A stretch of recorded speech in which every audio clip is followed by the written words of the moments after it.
Bienvenue à tous ceux qui sont aussi curieux que moi. Bienvenue, chers spectateurs. Bienvenue en 2024. Encore cette année, je vous apporte des mises à jour sur l'histoire de notre futur, puisque 2024 n'est plus l'avenir et que 2023 est déjà devenu l'histoire. Aujourd'hui, je vais anticiper en regardant en arrière sur l'année écoulée. Mais ce n'est pas une prédiction à la Nostradamus.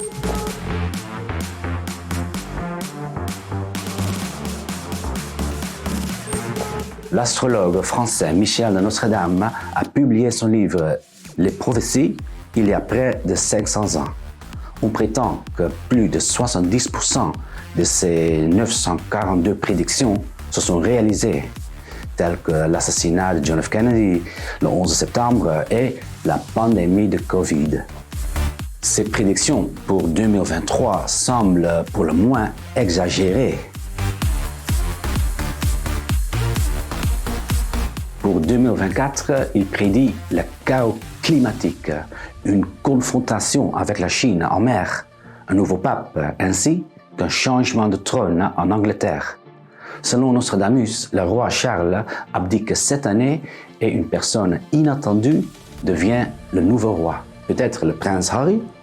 Sa prédiction sur la mort de la reine Élisabeth II en 2022 s'est avérée exacte. Mais en est-il de même pour 2024? Je vous le dirai l'année prochaine.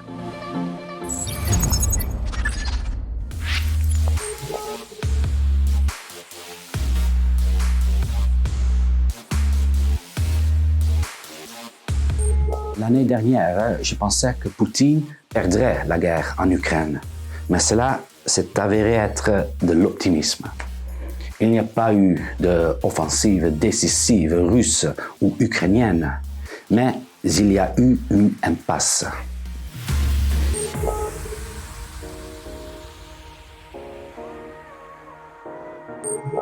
Cependant, le véritable tournant pour l'Ukraine était un conflit oublié, à 2000 km au sud. Cela a détourné l'attention de l'Occident de l'Ukraine. Le 7 octobre, le Hamas a attaqué Israël, provoquant le plus grand pogrom depuis la Seconde Guerre mondiale. Israël est comme un patient qui souffre de stress post-traumatique et a ensuite transformé Gaza en enfer. Sous la pression internationale, les bombardements cesseront cette année. L'Europe aidera à la reconstruction, tandis que le Hamas restera provisoirement désactivé. Mais pour Israël, ce sera une victoire à la Pyrrhus. Les Palestiniens se radicalisent et un nouveau Hamas plus radical émergera. La vision du conflit israélo-palestinien dans le monde, en particulier en Occident, change, augmentant la pression sur Israël pour parvenir à la paix, donc pour rendre des terres. Voici ce que je pense qu'il pourrait se passer. La situation s'aggrave car les Israéliens et les Palestiniens deviennent plus radicaux. Le plus grand danger pour 2024 surviendra si d'autres groupes s'impliquent également dans le conflit. Cependant, si le conflit devient vraiment intense, les Israéliens et les Palestiniens se rendront compte qu'ils doivent sérieusement envisager la paix.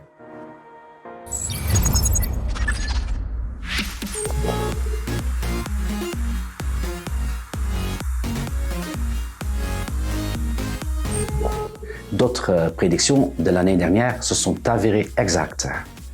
La similitude avec la Première Guerre mondiale était même plus forte qu'en 2023. Des centaines de milliers de jeunes hommes ukrainiens et russes sont morts pour un gain territorial moyen d'1 km² par jour.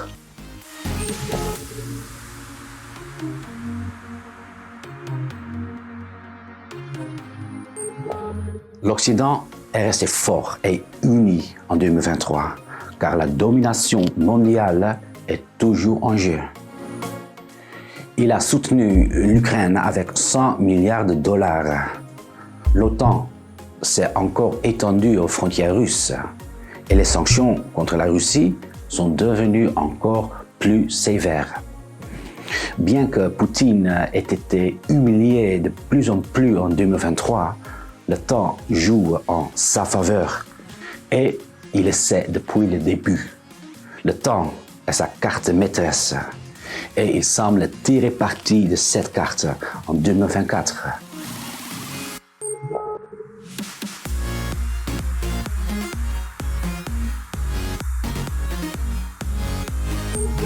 Une autre région qui a flambé l'année dernière a prouvé que la stratégie de Poutine peut fonctionner. Alors que la Russie est affaiblie et que l'Occident est distrait à cause de l'Ukraine, l'Azerbaïdjan a repris l'automne dernier le contrôle du Haut-Karabakh, qu'il avait perdu aux mains de l'Arménie il y a 30 ans. 120 000 Arméniens ont fui. C'était un drame humain, également éclipsé par la guerre entre Israël et le Hamas. Mais l'Azerbaïdjan a donc prouvé le succès de la persistance. Revenons à l'atout de Poutine. L'Ukraine est à court de soldats. Les sanctions ont eu des effets inverses et l'Occident est divisé. Le soutien des citoyens occidentaux diminue.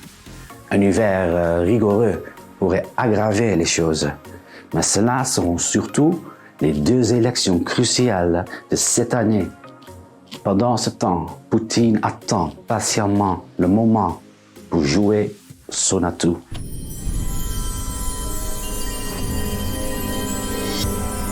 2024 tourne autour des élections.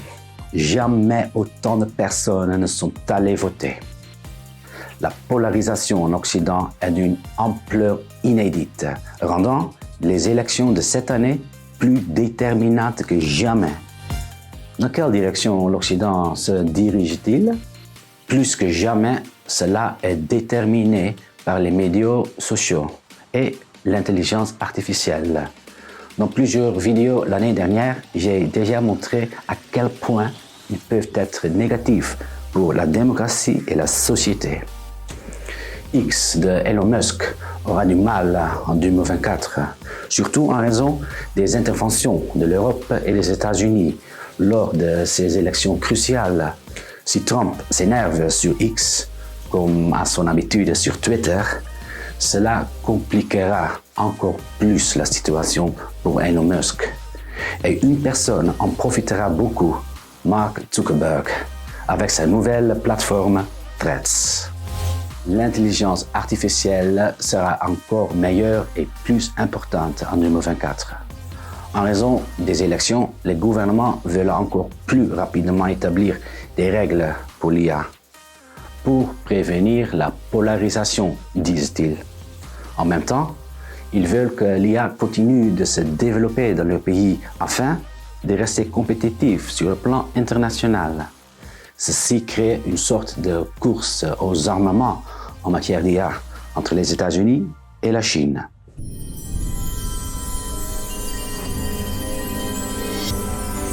Les élections à Taïwan en janvier auront un impact sur les relations entre la Chine et l'Occident.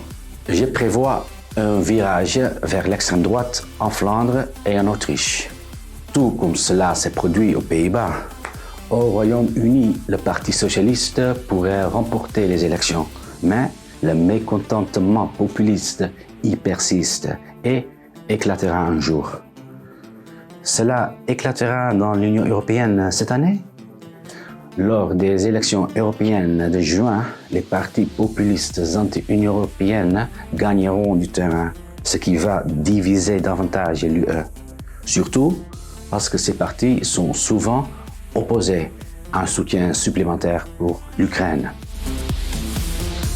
Les élections les plus importantes sont celles d'un président américain le 5 novembre. Cela pourrait être un suspense. Biden est âgé et faible. Sa santé ne peut que se détériorer. Je ne serais pas surpris s'il n'était finalement pas le candidat démocrate. Et dans ce cas, je pense que Gavin Newsom, gouverneur de Californie, le remplacerait.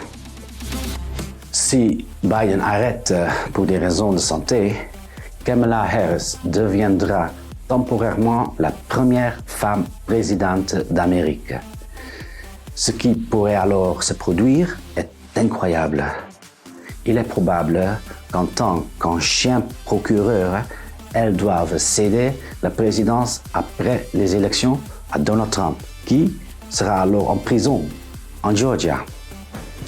Cela ressemble à Hollywood, mais je pense que c'est un scénario réaliste. Si Trump gagne et arrête le soutien à l'Ukraine et si l'OTAN éclate, tout changera pour l'Ukraine et l'Occident. Cette image vaut 1000 mots. Dans les manuels scolaires russes, il est déjà écrit que Trump est le vrai président des États-Unis et pas Biden.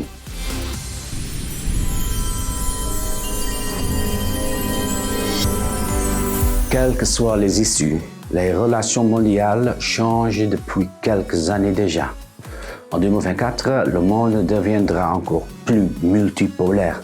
En d'autres termes, plus de pays gagneront en puissance.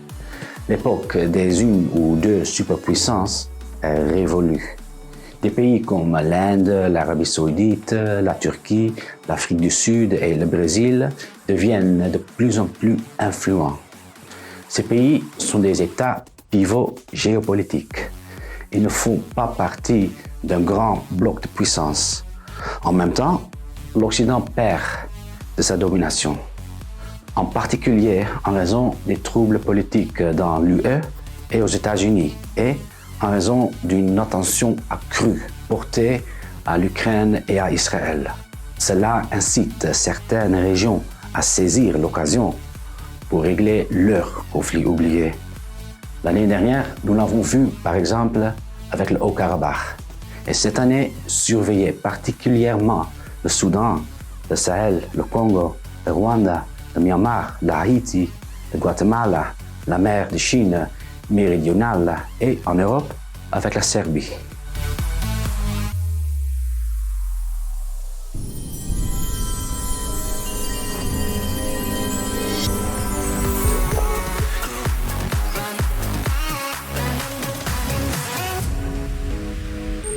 Les troubles politiques et la polarisation que j'ai prédits pour la France se sont réalisés.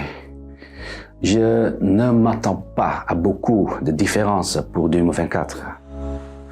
En France, la menace terroriste n'a jamais disparu et les Jeux olympiques à Paris cet été comportent des risques supplémentaires.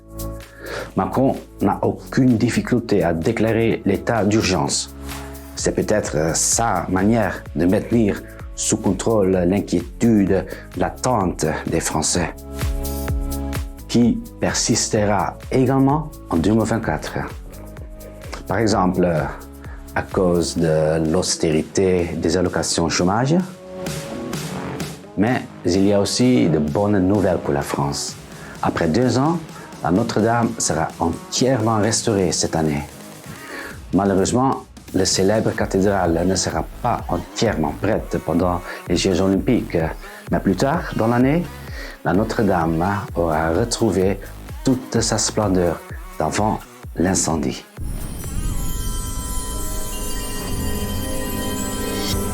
Donc, dans l'ensemble, 2024 semble être une année exceptionnellement imprévisible.